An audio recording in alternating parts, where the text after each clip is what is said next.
de Jésus-Christ selon Saint Jean. En ce temps-là, Jésus disait à ses disciples, « J'ai encore beaucoup de choses à vous dire, mais pour l'instant, vous ne pouvez pas le porter. Quand il viendra, lui, l'Esprit de vérité, il vous conduira dans la vérité tout entière. En effet, ce qu'il dira ne viendra pas de lui-même, mais ce qu'il aura entendu, il le dira, et ce qui va venir, il vous le fera connaître. Lui me glorifiera, car il recevra ce qui vient de moi pour vous le faire connaître. Tout ce que possède le Père est à moi. Voilà pourquoi je vous ai dit, l'Esprit reçoit ce qui vient de moi pour vous le faire connaître.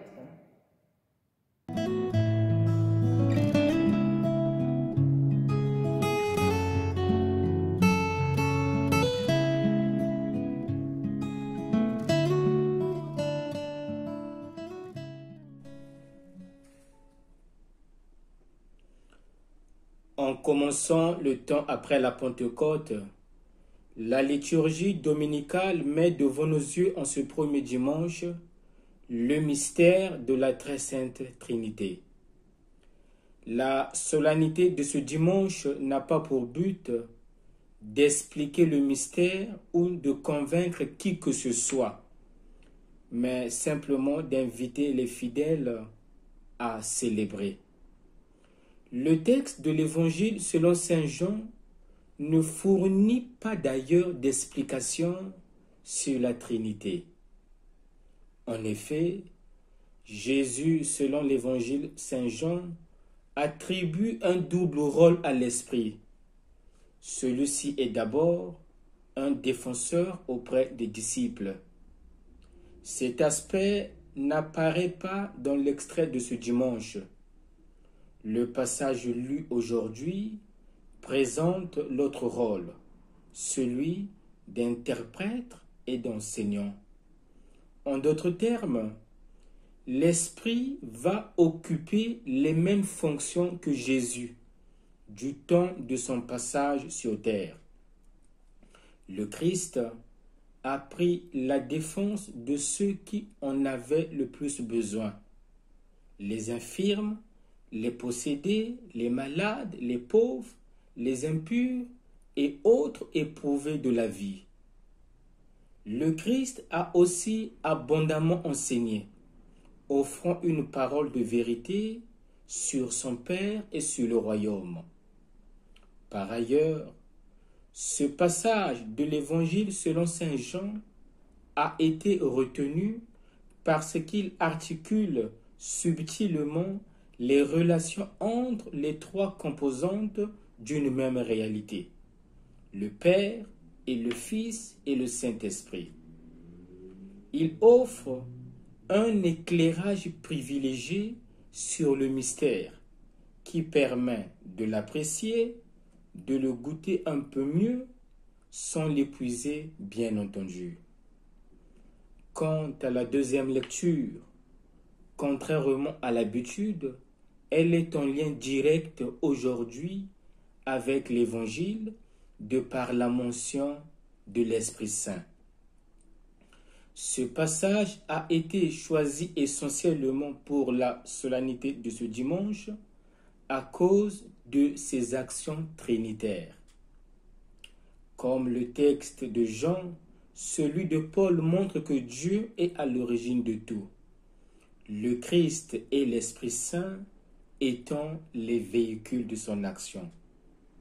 Ainsi Paul dira, « Le Seigneur Jésus-Christ nous a donné l'accès au monde de la grâce et par l'Esprit Saint, l'amour de Dieu a été répandu dans nos cœurs. » Alors que Jean commente Saint Jérôme, attribue à l'Esprit un rôle de défenseur et d'interprète, Paul, pour sa part, met l'accent sur une autre facette de son action, combler les fidèles de l'amour qui vient de Dieu. L'amour vrai est donc don de soi et communauté de partage. Chers frères et sœurs, quel est l'enseignement à tirer en cette célébration de la fête de la Très Sainte Trinité? À quoi nous convie cette célébration? La fête de la Très Sainte Trinité, c'est aussi notre fête. C'est la fête de tous les baptisés, car nous avons été baptisés dans la foi trinitaire, c'est-à-dire au nom du Père et du Fils et du Saint-Esprit. Mais nous mourrons aussi dans cette même foi. Par un texte très éclairant de l'Évangile selon saint Matthieu, le Seigneur Jésus dira: « Venez les bénis de mon Père et recevez en héritage le royaume préparé pour vous par mon Père. » Nous sommes membres de la famille de Dieu. Plus nous contemplons les noms de Dieu, plus nous comprenons pourquoi nous ne pouvons nous contenter de le prier chacun dans son coin. Pour nommer Dieu de ses beaux noms, il faut souvent être plusieurs: famille, communauté, paroisse, diocèse. Le Dieu Trinité prend donc ainsi visage dans une église rassemblée pour le célébrer. Frères et sœurs, et nous, quel visage prenons-nous? Celui de la désunion, celui de l'orgueil, celui de la dispersion, celui de la haine, celui de la jalousie? Sommes-nous véritablement des véhicules de l'action trinitaire? Loin de se refermer sur elle-même, notre vie doit être une épiphanie, ou mieux encore, une manifestation permanente et constante de l'amour réciproque du Père et du Fils et du Saint-Esprit. Dit autrement, nos relations interpersonnelles doivent se calquer sur celles des trois personnes de la Trinité. Le Père est Père à cause de sa relation avec le Fils. Le Fils est Fils en raison de sa relation avec le Père. L'Esprit est Esprit à cause de sa relation avec le Père et le Fils. La vie chrétienne n'a de sens qu'en vivant avec les autres. Frères et sœurs, est-ce que c'est cela le mystère de la Très Sainte Trinité pour nous? Est-ce que c'est cette relation vivante avec un Dieu Père, Fils et Esprit Saint qui agit dans nos vies, avec qui nous partageons la vie nouvelle? Au final, à quoi nous convie cette célébration? Célébrer la Très Sainte Trinité signifie pour nous deux choses. La première, entrer dans l'intimité de Dieu. Tel est notre but, telle est notre vocation.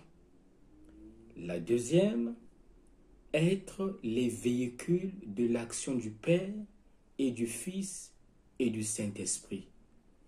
En d'autres termes, nous sommes invités à être des canaux transmetteurs de l'amour de Dieu.